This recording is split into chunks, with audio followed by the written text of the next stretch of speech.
It's Jessica Williamson and you're watching ZapRoot.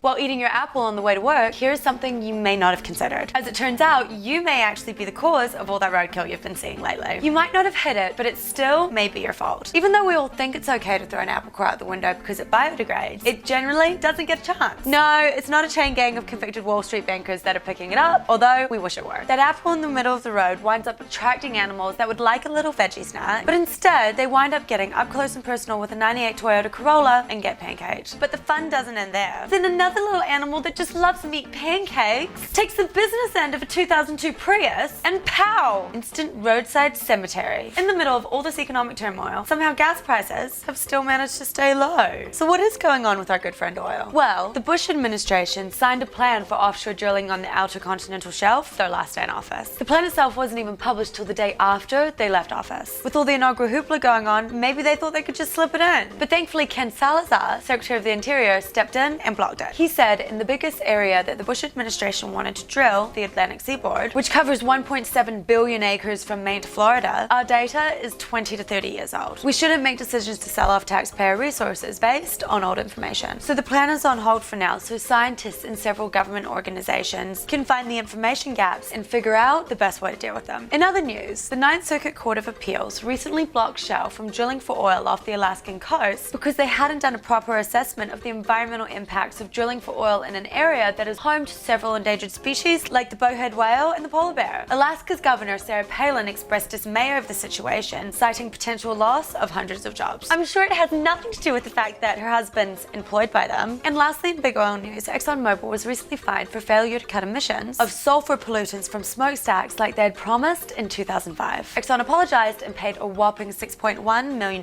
fine. By the way, $6.1 million is 0.015% of the profit Exxon made last year alone. Yeah, they really taught them a lesson.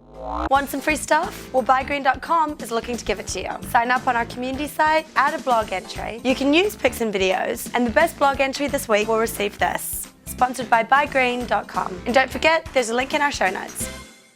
And now for some green gadgets. Check out Effigy. It's basically a competitor to the Kilowatt. It lets you monitor all the energy usage on your appliances and lets you know how much all that standing in front of the refrigerator wondering what to eat is going to cost you. Want to work for your music? Try the Trevor Bayless Wind-Up MP3 player. It comes in 4 and 8 gigs. It's a little larger than you'd imagine, but it's got a damn crank on it. Check out the Sony Ericsson Green Heart concept phone. It has a bioplastic casing, a recycled plastic keypad, and a charger with 3.5 milliwatts standby power. But you'll probably never own one. They just want to show you that they can make it, not that they will. Is mere solar power not enough for you? Try the Kinesis K2. It's a solar and wind charger in one. With full charge from the sun or the wind, it can power the average cell phone 5 times over. And you get the added benefit of feeling like it's 1994 and you're carrying around a Sony Walkman. And it's yellow because it's tough. Check out this LED lamp that runs on mud. No, that's not the latest battery technology. It's actual mud. All it needs is a little water every now and then. And if you want to kick it like your grandma did to the 127th power and use a tool that's really low energy and multifunctional, check out the Homo sapien tool. Technically, it should be called the Homo habilis tool, which is an older species of the Homo genus, which was the first to use tools. Homo habilis translates to man the toolmaker. That is if you're not one of these fruity people that believes that Australopithecus gahi was the first to use tools about 200,000 years before. Because really, people, that's just silly. Thanks for watching, and come get your caveman on at ZapRoot.com. Even though caveman is technically a different species of the Homo genus.